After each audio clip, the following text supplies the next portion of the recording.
त्यात मस्तपैकी वाटी भेल बनवूया. मक्याचे दाणे घेतलंय बघा, टाकते.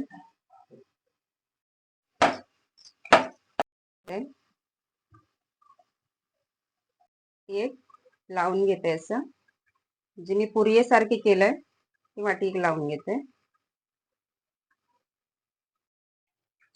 तेलात सोडते.